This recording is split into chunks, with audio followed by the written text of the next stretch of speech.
Hello, welcome to presentation number 5, week 1.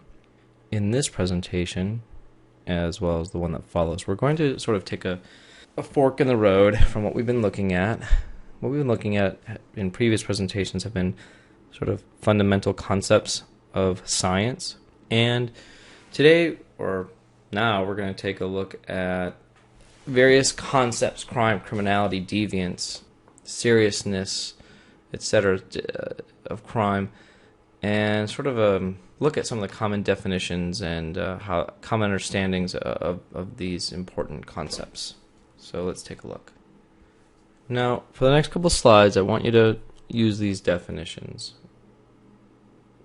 A crime is an act with a penal sanction. A deviant act is a violation of cultural norms and/or expectations, and criminality is the desire to commit a deviant act. As we're going to see as we move forward through this presentation and through some of the readings, there are different ways of defining the first two in particular. Many different ways of defining what a crime is or what a deviant act is. So let's just roll with these just for the moment and see what we come up with.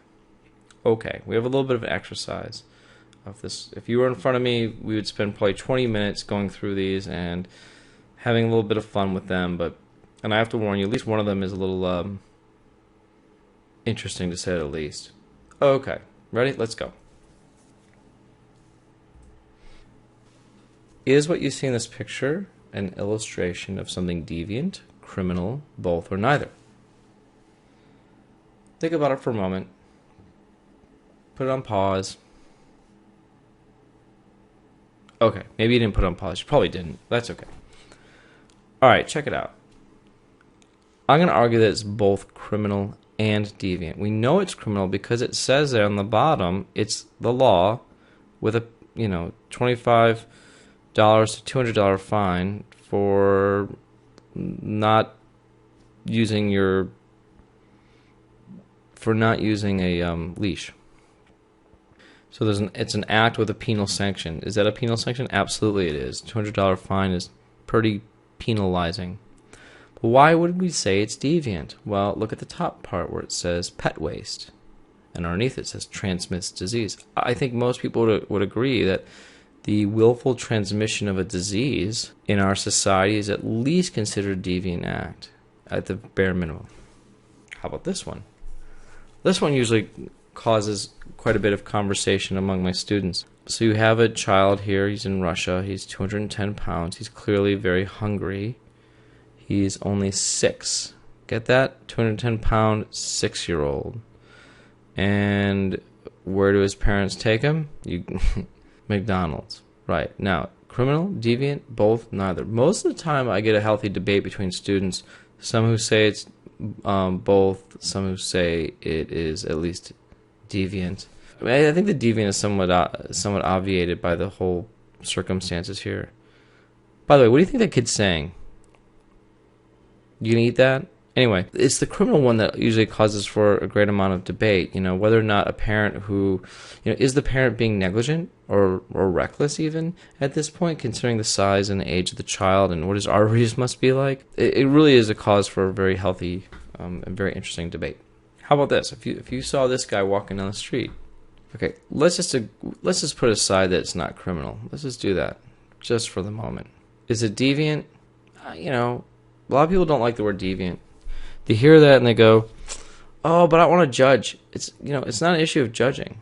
All we're asking is this something that is somehow different from what you typically see in society, a violation of society's norms and expectations? I would argue, and I think quite frankly, this is.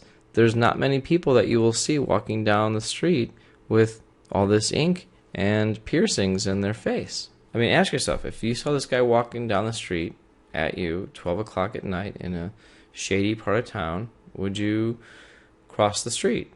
Well, a lot of people would say, yeah, well, I don't know, this guy looks scary. In fact, that's his name, Scary Guy. And he goes around to schools talking with kids about perceptions of the other and all kinds of interesting stuff. He travels, as the article says, he travels the world teaching children how to tackle hate, violence, and prejudice. And he does so by making himself a target of potential prejudice or hate. Interesting. Okay. Speaking of tattoos, I would argue again, it's probably not criminal, but it certainly isn't. It's certainly deviant. And if you're one of those people, I always get somebody in the crowd who goes, "No, it's not deviant." Again, think about this: how frequently, and is it acceptable in in everyday sort of circumstances to see somebody with a tattoo of this sort? I mean, if you were an employer for most businesses and somebody came in with this tattoo, would you find a way to, not hire them? A lot of people might. Okay, let's go a little deeper into defining crime and deviancy. With respect to defining crime, earlier in this presentation I gave you a legalistic definition, act with a penal sanction, but there's other definitions as well. And these are just, a few of the ones that are out there, and these are just basic types. The modified legalistic, socially harmful act with provision for penalty by the state. What is a socially harmful act? Does that mean that if it's not socially harmful, then it can't be illegal by this definition? Yeah. But again, it depends on what you mean by socially harmful. And then normative, it's a violation of conduct norms. What does that mean? Well, actually, we'll get to that a little bit later in this presentation. But nonetheless, again, another one highly open to interpretation. Some of the newer approaches have to do with, in particular, human rights. Something that wasn't very deeply considered through most of history was the concepts of human rights. I think, and I think since World War II in particular, it's been that global society has decided to define certain things as violations of human rights, things like genocide, etc. Deviancy is a little more complicated to define, but our definitions come from Durkheim, and we're going to talk about Durkheim in more specificity next week, but we're not going to revisit this because we're doing it now. But he identified 4 broadly different ways of defining deviance.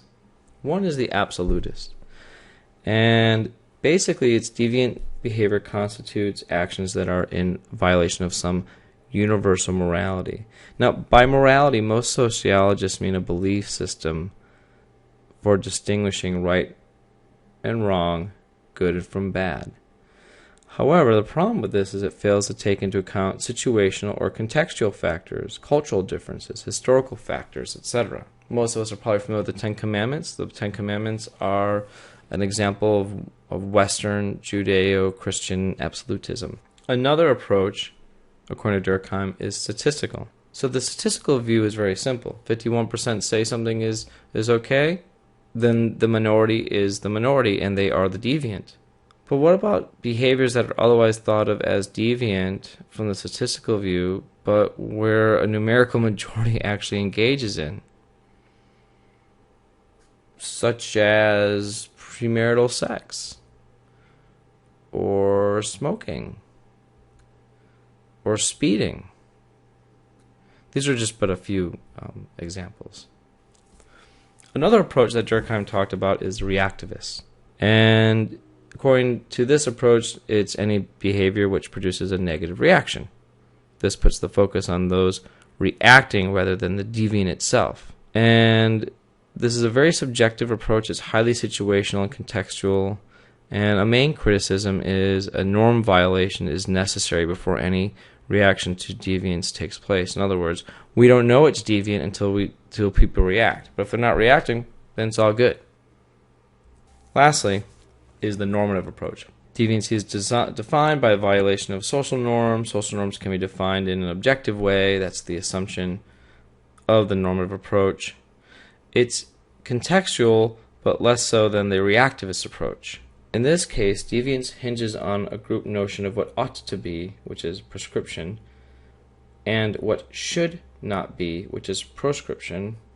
In other words, normative or the norms require a significant level of group consensus or agreement. There's a number of issues that one has to be aware of when defining deviance. Some of the individual properties relevant to deviant status that one has to be aware of has to do with things like ascribed characteristics, achieved characteristics, the role of choice and agency.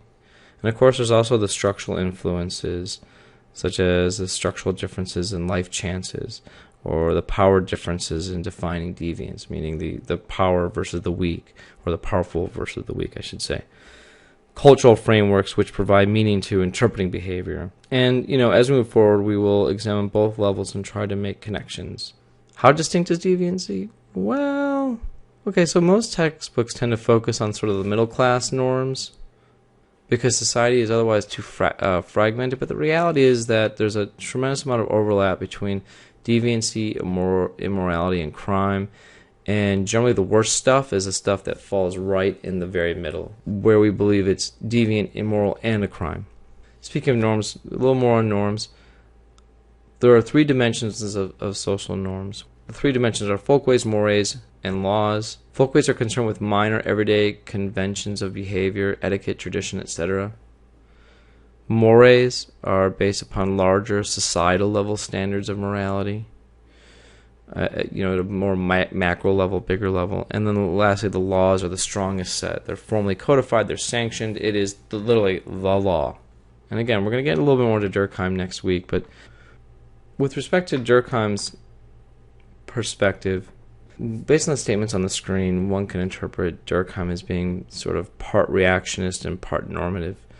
As you can see here, he thought the defining element of whether something was deviant was the social reaction and then the intensity of that reaction. So I want to explore that a little deeper and go into a little bit about moral boundaries and whatnot. What distinguishes crime from poor taste? So if you draw that circle, and anything that's outside the circle is a crime, anything that within the circle is simply not a crime, but as you get further and further and closer to the edge of the circle, poorer and poorer taste. How are our moral boundaries defined, and are they completely subjective from individual to individual? These are the kind of questions that Durkheim was interested in studying, or among other things. A few more notes on moral boundaries. First off, moral boundaries are variable according to changes in collective sentiments. These definitions change over time. Kind of like these fashion statements in this image. I mean, clearly, that's not cool. But at one time, I guess it was because, look at them. Anyway, it also, with respect to moral boundaries, changes over social space. The audiences may vary. Maybe in one audience, what's acceptable is totally unacceptable in another audience. So, how is that determined? How is that defined? But according to Durkheim, the amount of deviance that you would find within each group is relatively stable. Even though their boundaries might be different, the amount of deviance is, like I said, stable, or like Durkheim said, stable. Another aspect to consider is subculture, or a group with a distinctive way of life that maintains some ties to the larger society and larger culture. For example, is it deviant that the jury foreman on this case came dressed as a Star Trek character? Eventually she was dismissed, but she saw it as a formal event, so she dressed formally because she's a Star Trek-y person. The last notes on moral boundaries concerns sanctions.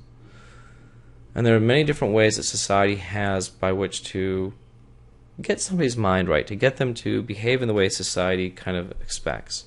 There's formal and informal boundaries, or sanctions, I should say. There's positive and negative, carrot versus stick.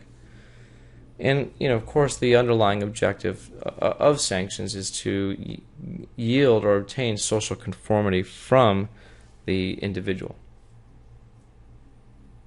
I don't know what this is about, but presentation's over, so go on to the last one.